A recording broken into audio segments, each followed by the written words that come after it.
Hello guys. आज की video हमारे वीडियो लेक्चर्स की सीरीज का अगला पार्ट है, जिसका टॉपिक है लेयर्स ऑफ आईबॉल। ये हमारे आई सीरीज का ही अगला टॉपिक है। अगर आप इस वीडियो में नए हैं या इस चैनल पर पहली बार आए हैं तो आप उन पिछली वीडियोस पे भी एक बार विजिट कर सकते हैं। ठीक है, तो हमने पहले एनाटॉमीज की हम पढ़ चुके थे। आज के इस लेक्चर में हम इसकी लेयर्स देखेंगे कि इसमें कितनी लेयर्स आईबॉल में प्रेजेंट होती है। ठीक है, वीडियो शुरू करने से पहले अगर आप इस चैनल पर नए हैं तो इस चैनल को प्लीज लाइक शेयर कमेंट और सब्सक्राइब कर दीजिए। और ये जिस हम शीट पर पढ़ रहे हैं, अगर ये आप चाहते हैं कि ये आपको चाहिए तो डिस्क्रिप्शन में उसकी लिंक मैं दे दूंगा। आप जाके इस कंटेंट को डाउनलोड कर सकते हैं। ठीक है, तो अब हम चालू करते हैं। अगर हम आईबॉल देखें तो जैसे ये आईबॉल है, तो मैं अगर थोड़ा सा छोटा कर दूं तो जैसे ये एक आईबॉल है। ठीक है, और ये कंजक्टाइवा है। तो कंजक्टाइवा एक तरीके से इसका पहला पार्ट हो जाता है। ठीक है, तो पहला पार्ट अगर हम देखें तो ये जो कंजक्टाइवा है, तो कंजक्टाइवा भी तीन पार्ट से बना होता है। सबसे पहला, ये जो आईलिड का पोस्टीरियर जो पोर्शन होता है, इसको हम पल्पेब्रल कंजक्टाइवा बोलते हैं। ये जो बीच का जो पोर्शन होता है, बल्बल कंजक्टाइवा का और पल्पेब्रल कंजक्टाइवा का, इसको हम बोलेंगे बेसिकली फॉर्नेक्स। से हम क्या बोलेंगे? फॉर्नेक्स। ठीक है, और ये जो एंटीरियर स्ट्रक्चर है अपना, किसका, ये जो एंटीरियर स्ट्रक्चर आप देख रहे हैं, ठीक है, स्क्लेरा का, स्क्लेरा का जो एंटीरियर स्ट्रक्चर आप देख रहे हैं, इसको हम बल्बल कंजक्टाइवा कहते हैं। ठीक है, अब कंजक्टाइवा भी बेसिकली स्ट्रक्चरल बेसिस पे तीन टाइप का होता है। ठीक है, एपिथेलियम, एडेनॉइड टिश्यू और फाइब्रस टिश्यू। ठीक है, तो ये बेसिक हमने देख लिया कि कंजक्टाइवा कितने टाइप के होते हैं। अगर हम ओरिएंटेशन या स्ट्रक्चर के बेसिस पे हम देखें या अरेंजमेंट के बेसिस पे देखें तो तीन टाइप के, पल्पेबल, फॉर्निक्स और बल्बल कंजक्टाइवा। और अगर हिस्टोलॉजी के बेसिस पे देखें तो एपिथेलियल, एडेनॉइड टिश्यू और फाइब्रस टिश्यू। ठीक है, अब उसके अगर हम और पोस्टीरियर में जाते हैं तो हमारी आती है टीयर फिल्म। अब टीयर फिल्म क्या होती है?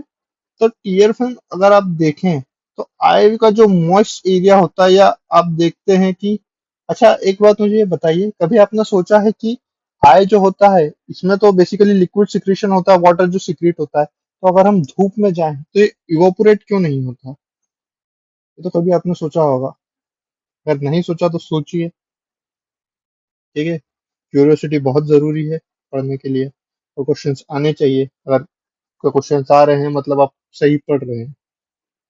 ठीक है, तो इसका आंसर ये है कि वो इवोपोरेट इसलिए नहीं होता वो लिक्विड, क्योंकि कॉर्निया के बाहर की तरफ एक लेयर होती है जिसे बोलते हैं टीयर फिल्म। ठीक है, बेसिकली ये जो लेयर होती है, ये नॉर्मली कॉर्निया से इंटेक्ट होती है, पर जब ओवरफ्लो ऑफ टीयर्स हो जाते हैं तो ये जो फिल्म होती है ये ब्रेक हो जाती है और आपके आंख से आंसू आ जाते हैं। बेसिकली ये एक फिजियोलॉजिकल प्रोसेस है। ठीक है, अब टीयर फिल्म बेसिकली क्या करती है? टीयर फिल्म फंक्शन बेसिकली यही करती है कि वो इवोपोरेशन को प्रिवेंट करती है। ठीक है, टीयर फिल्म के भी हम पार्ट्स देखें तो सबसे पहला या सबसे एंटीरियर मोस्ट पार्ट होता है लिपिड लेयर। यही बेसिकली यही मेन फंक्शन करता है कि ये इवोपोरेशन को प्रिवेंट करने में इसका सबसे मेन रोल होता है लिपिड लेयर का। और इसे कौन सिक्रेट करता है? अगर आप पहले पिछली वीडियो में अगर आपने देखी थी या आप थे उस वीडियो में, तो आपको पता होगा कि ये जो लिपिड लेयर है या ये जो ऑयली सिक्रीशन है, ये न्यूबोनियन ग्लैंड सिक्रीट करती है। ठीक है, तो ये जो लिपिड लेयर है, इसके और अगर हम अंदर जाएं, या इसके पोस्टीरियर में जो लेयर होती है वो होती है एक्वस लेयर। ठीक है, इसमें बेसिकली ये मॉइस्ट रखती है हमारी आईबॉल को, और प्रॉपर फ्रिक्शन या प्रॉपर फंक्शनिंग करवाती है। और सबसे इनर मोस्ट जो टीयर फिल्म की लेयर होती है, या कॉर्निया के एंटीरियर में जो लेयर होती है, वो होती है म्यूकस लेयर, और ये सबसे थिन लेयर होती है टीयर फिल्म में। ठीक है, अब टीयर फिल्म के भी अगर हम अंदर जाएं तो हम आते हैं कॉर्निया में। अब कॉर्निया की 5 लेयर तो आपको पता ही है, अगर नहीं पता है तो अभी देख लेते हैं। ठीक है, सबसे पहले क्या होता है, सबसे पहले या सबसे अपन देखें, या सबसे आउटर मोस्ट जो लेयर होती है, ठीक है, एंटीरियर मोस्ट जिसको बोलते हैं, तो वो होती है एपिथेलियम। ठीक है, उसके बाद होते हैं बोमेंस लेयर, उसके बाद होते हैं कॉर्नियल स्ट्रोमा। ठीक है, उसके बाद अगर हम देखें तो डेस्मेंड्स मेम्ब्रेन, उसके बाद होता है एंडोथीलियम। इसका हमने याद करने का भी एक तरीका बताया था पिछली वीडियो में। ठीक है, तो अगर आपने उस वीडियो को नहीं देखा है तो डिस्क्रिप्शन में लिंक है, या आई बटन में लिंक आपको मिल जाएगा, उस वीडियो को जरूर चेकआउट करें। ठीक है, अब कॉर्निया के अंदर हम देखते हैं, तो कॉर्निया के अंदर क्या आ जाता है, कॉर्निया के अंदर बेसिकली आ जाता है प्यूपिल, और प्यूपिल के भी पहले आ जाता है आइरिस। ठीक है, तो जो आइरिस होता है, आइरिस जहां पे कवर नहीं होता है, वो एरिया को क्या बोलते हैं हम, प्यूपिल। ठीक है, उसके बाद या उसके पोस्टीरियर साइड में आपको दिखेगा लेंस। अब लेंस बेसिकली क्रिस्टलाइन स्ट्रक्चर है, और इसके आउटर या पेरिफेरी में होता है कॉर्टेक्स, और इसके जो मीडियल में होता है वो होता है इसका न्यूक्लियर पार्ट। ठीक है, बेसिकली यहाँ से न्यूक्लियर सेल फॉर्म होती है, और बेसिकली ये टूवर्ड्स सेंट्रल होती जाती है। तो जो ओल्डेस्ट इसकी जो सेल होती है, वो बेसिकली न्यूक्लियर लेयर या सेंट्रल जो पोर्शन होता है लेंस का, वहां पे इकट्ठी होती है। ठीक है, अब लेंस से भी अगर हम और पीछे जाएं या पोस्टीरियर साइड में जाएं, तो आता है हमारा विट्रस बॉडी।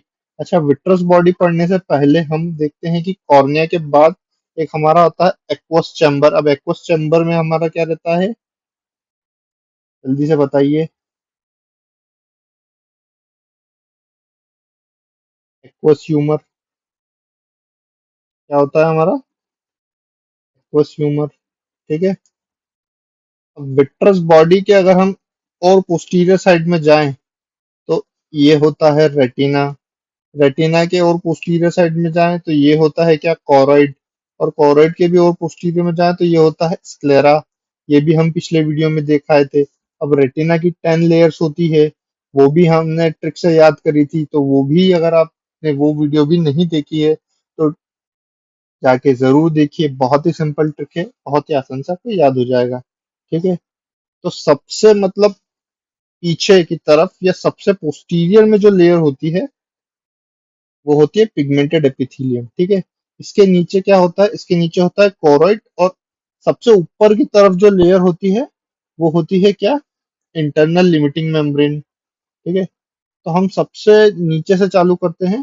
तो सबसे नीचे तो कोरोइड आ गया, तो ये लेयर नहीं है, इसके ऊपर से लेयर चालू होती है पिगमेंटेड एपिथेलियम। ठीक है, रॉड्स एंड कोन्स, ये जैसे कोन, ये रॉड्स हो गए। ठीक है, फिर आता है एक्सटर्नल लिमिटिंग मेम्ब्रेन। ठीक है, फिर आउटर न्यूक्लियर लेयर, फिर ये आउटर प्लेक्सिफॉर्म लेयर, फिर इनर न्यूक्लियर लेयर, फिर inner plexiform layer, ganglionic cell layer, retinal nerve fibres, और इंटरनल लिमिटिंग मेम्ब्रेन।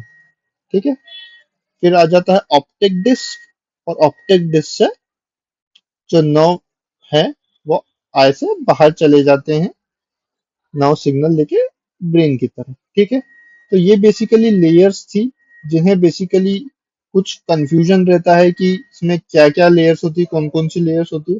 तो हमने एक सिंपल फॉर्म में या सिंप्लीफाइड वर्जन में आपको समझाने की कोशिश की है। मुझे लगता है आपको समझ में आया होगा। अब अगली वीडियो में हम इसकी आई की फिजियोलॉजी देखेंगे। ठीक है, तो बहुत बहुत थैंक यू। अगर आप यहाँ तक बने हैं तो। ठीक है, और अगर आपको वीडियो समझ आई हो तो इसे जरूर लाइक करें, कमेंट करें, शेयर करें और सब्सक्राइब करें। और अगर कुछ आपका डाउट है या कुछ क्वेश्चन आप पूछना चाहते हैं तो प्लीज कमेंट सेक्शन आपके लिए फ्री है, फ्री ऑफ कॉस्ट है, आप बिल्कुल पूछ सकते हैं, मैं उसका जरूर रिप्लाई करूंगा। ठीक है, तो मिलते हैं हम नेक्स्ट वीडियो में। हम नेक्स्ट वीडियो में इसकी फिजियोलॉजी देखेंगे आईबॉल की। ठीक है, थैंक यू।